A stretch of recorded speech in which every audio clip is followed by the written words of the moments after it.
know about District 4 AT&T bargain and fight? All right. So in a second, we're going to have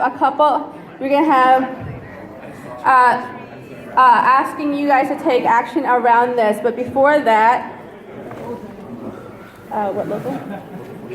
Local 4123, Charles Daniels is going to come up and explain a little bit more about the fight and what we're asking folks to do. Yeah! Thank you so much. I'm Charles Daniels, Local 4123, and District 4 currently has 14,000 members without a contract with AT&T working. In 12 days, they'll have worked for 1 year without a contract. That's over 25 million hours. Say what? Right. Over 25 million hours without a contract. Okay? Say what? Yes, with AT&T, that is correct. And Legacy T, correct. There's 5,000 on one side and 9,000 on the other. Over 25 million hours collectively that they've worked without a contract. And with that, that's over 25 million hours that people have had uncertainty in their lives. Over 25 million hours that they've not received a pay increase. Over 25 million hours that they've been being attacked by the company. They've done some dirty corporate tactics. Just a couple months into our negotiation, the company sent out emails to our company emails of our members, bypassing our bargaining committee, with a final offer that they put out that had details that was at the bargaining table that had not been made to our membership. They bypassed them, they undermined them, they circumvented the system, and they encouraged our members to talk to your local officers about it, to tell them that you want a chance to vote on this contract because it's so great. They didn't mention any of the negative parts on it, the ups and the healthcare, the lack of job security, none of those things. So you know what our members did? Across the district, they all walked out. A district-wide UL strike.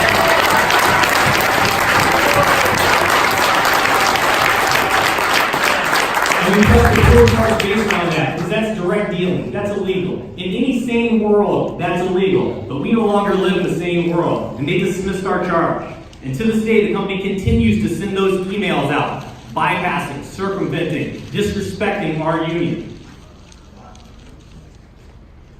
So since that time, okay, after that, previous to that actually, in April 2017, Randall Stevenson, the CEO of AT&T on the Dallas News, lobbying for the corporate tax rate, stumping up to make them go down. He said very specifically that for every $1 billion of investment, that would be 7,000 jobs. And he was very specific with this. Hard hat jobs, good jobs, high paying jobs, great benefits, great wages. The tax rates were lower, and since then AT&T has laid off 12,000 workers.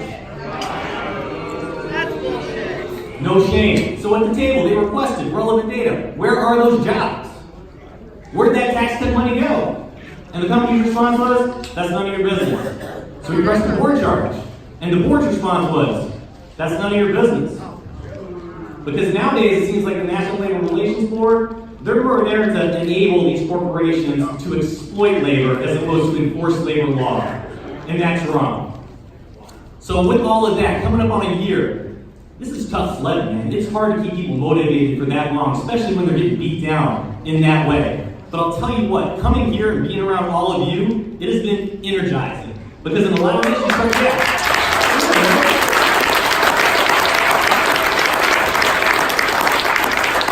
feel like you're alone in this, but you come here and you realize you got brothers and sisters all across this nation that have your back. I got Amanda from District 3. I got Justin from 213. I got Charles from District 9.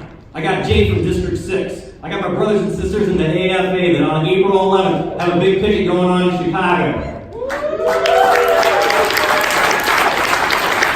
I got Vince, I got Paul, I got Mark, I got a slew of District 1 people. You guys roll deep. A bunch of them there that are supporting us.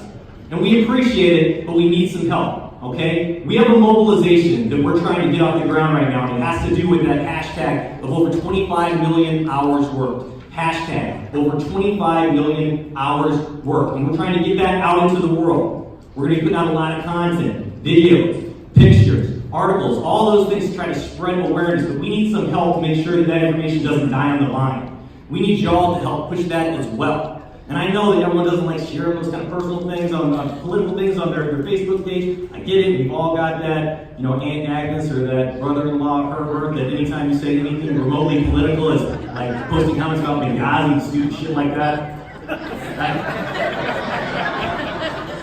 I get it, but when we're here, we get back to the basics, and you start to realize that when you keep it simple, that an injury to one is an injury to all.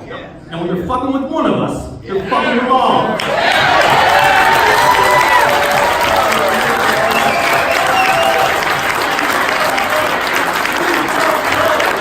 So I'm saying we gotta push past that discomfort, okay? We gotta get out of our comfort zone, because desperate times call for desperate measures. Okay? So we're going to have to make a choice. Either we're going to choose to die politely and quietly, or we're going to stand up and we're going to speak out and we're going to go out swinging. Because we're a union, folks. We're Americans and we go out swinging. Now, with this mobilization, there's a lot of people that helped us yesterday. We filmed a lot of video yesterday with our signs that talk about the hashtag over 25 million hours work, and I appreciate it. We appreciate you taking the time to do those interviews. We're going to put them all together in a big video that we're going to try to drop on the 1-year anniversary to make as big a splash as we can, so people cannot ignore our voices. But with that, there's more that I need you to do, okay? We need a start and we need an end of that video. We need something to bookend it, right? I can't imagine a louder set of voices than the ones that are in this room. So, yes, absolutely. So one of the main things that we've had during this entire contract talk is no jobs, no deal. No jobs, no deal. Our bargaining team does not come back with a contract that does not address jobs, because this company, AT&T, has been systematically eliminating us for years. They've closed down 5 call centers this year alone. Kalamazoo, Michigan, Appleton, Wisconsin, Indianapolis, Indiana, Meriden, Connecticut, Syracuse, New York, all closed down. That Kalamazoo call center, that's my local. 328, last Thursday, 56 people gone from my local. Gone.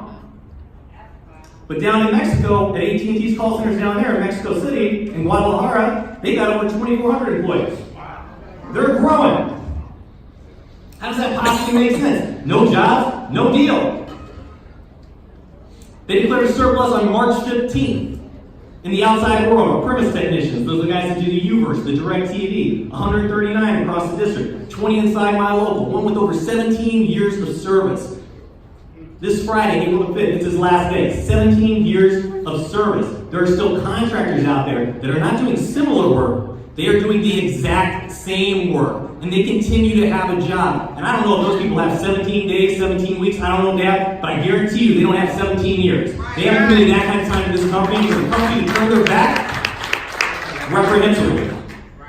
So no jobs, no deal. So what I'm asking y'all to do is I'd like to take a video of you from here chanting, no jobs, no deal. No jobs, no deal. And look, this is what I need, okay? Because I want people to know that it's about jobs. It's about middle-class jobs, American jobs, saving those jobs. We're not out here trying to be millionaires. We're just trying to provide for our families. And they're trying to take that away from us. So I don't need your polite voices. I don't need your nice voices. I need you to put your mean faces on here, all right? They're trying to take from us.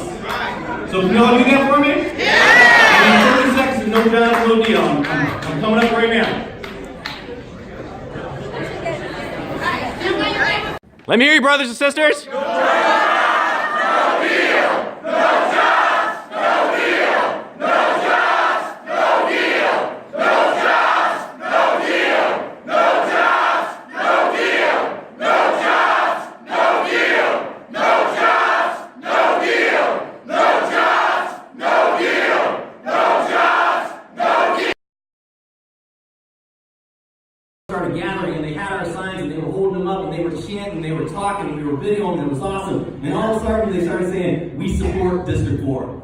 We support District 4. We support District 4," over and over again. And I thought, wow, how cool is it to have someone like that having our back with this? So I can think of no better message to end on, to let our members know, to let AT&T know, to let the politicians know, to let the news media know that we all support each other. Because when we're going through it, you're going through it next. And District 3, Robbie, we can't wait for August to get here, because guess what?